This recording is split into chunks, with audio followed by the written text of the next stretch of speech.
اللہ جب کسی سے ناراض ہوتا ہے رزق نہیں چھینتا، آب و دانہ بند نہیں کرتا، سورج کو حکم نہیں کرتا کہ اس کے آنگن میں روشنی نہیں پھیلانی، چاند کو نہیں روکتا کہ تیری کرنیں اس کے ویڑے میں نہیں پڑنی چاہیے، بلکہ اللہ جب کسی سے ناراض ہوتا ہے سجدوں کی توفیق چھین لیتا ہے۔ سجدوں کی توفیق چھن گئی تو پھر سمجھو اللہ ناراض ہے، اللہ راضی نہیں ہے۔ اور اگر سجدوں کی توفیق نصیب ہو جائے، کسی نے واصف علی واصف مرحوم سے پوچھا تھا کہ کیسے ہمیں پتا چلے گا کہ ہماری نماز قبول ہو گئی ہے، تو انہوں نے کہا تھا ایک نماز کے بعد دوسری عطا ہو جائے تو سمجھ لو پہلی قبول ہو گئی ہے۔ تو نمازوں کا نصیب ہونا یہ اللہ کی رضا اور اللہ کی خوشنودی کی دلیل ہے، اور سجدوں کی توفیق کا چھن جانا یہ اللہ کی ناراضگی کی دلیل ہے۔ میں اور آپ دیکھیں کہ ہم کہاں کھڑے۔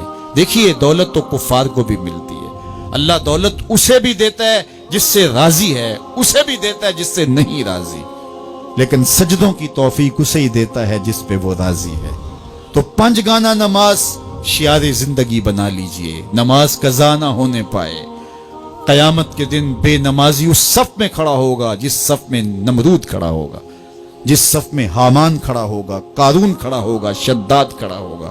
مجھے بتائیے ہم میں سے کوئی یہ گوارا کرتا ہے ہم اس صف میں کھڑے کر دیے جائیں جہاں دشمنان خدا کھڑے ہوں؟ آج کوئی نماز پڑھے یا نہ پڑھے، حشر کے دن حکم ہوگا کہ اللہ کے حضور سجدہ کرو، ہر کوئی سجدہ کرنا چاہے گا، جو نہیں پڑھتا وہ بھی کرنا چاہے گا، لیکن بے نمازی کی کمر اکڑ جائے گی، وہ آرزو رکھنے کے باوجود سجدہ نہیں کر پائے گا۔ قرآن بتاتا ہے کچھ لوگ جہنم کو دھکیلے جا رہے ہوں گے، انہیں کچھ لوگ پوچھیں گے ما سلککم فی سقر، تم جہنم کو کیوں جا رہے ہو، کیا ہوا تمہیں؟ تو وہ جواب میں کیا کہیں گے؟ لم نکو من المصلین، ہم نماز نہیں پڑھا کرتے تھے۔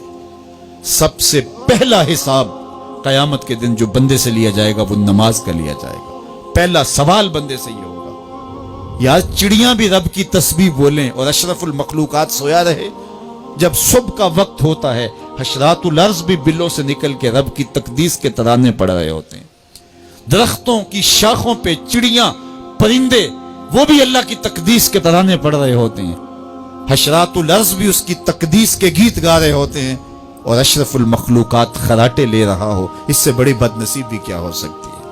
آئیے 5 گانا نماز شعار زندگی بنا لے۔ اس مجلس میں اگر کوئی بے نمازی ہے تو آج عزم مصمم کر کے یہاں سے لوٹے کہ آج کے بعد نماز نہیں چھوڑوں گا، اور اگر آپ 5 گانا نماز کی عادت رکھتے ہیں تو آپ کو مبارک ہو، لیکن یہ عزم کر کے جائیے اپنے گھروں میں، اپنے اعزاء و اقرباء اور اپنے دوستوں میں اس زور سے تلقین اور تاکید کریں گے نماز کی کہ وہ پکے نمازی بن جائیں گے۔ بندہ بندگی سے سجتا ہے، زندگی آمد برائے بندگی، زندگی بے بندگی شرمندگی۔ اگر زندگی میں بندگی نہیں تو زندگی کے پلے ہے کیا؟ علماء نے لکھا ہے کہ یہ سارے درخت حالت قیام میں ہیں، چوپائے حالت رکوع میں ہیں، مینڈک تشہد میں ہیں، اور حشرات الارض سجدے میں ہیں، اور انسان اشرف المخلوقات ہے۔ اس کی عبادت میں درختوں کا قیام بھی رکھا گیا، اور رکوع بھی رکھے گئے، اور سجدے بھی رکھے گئے، اور قعدے بھی رکھے گئے، اس لیے تاکہ اس کی عبادت تمام مخلوقات کی عبادات کی جامع بن جائے۔ لیکن یہ اس کے باوجود اللہ کے حضور سجدہ ریز ہونا پسند نہ کرے تو بتائیے کیسے رحمتیں اس کے اوپر اتریں گی؟ خوش نصیب تو وہ ہیں جو 5 گانا نماز ادا کرنے کے بعد تہجد بھی قضا نہیں ہونے دیتے، سجدوں سے اللہ کے حضور حاضری پیش کرتے ہیں۔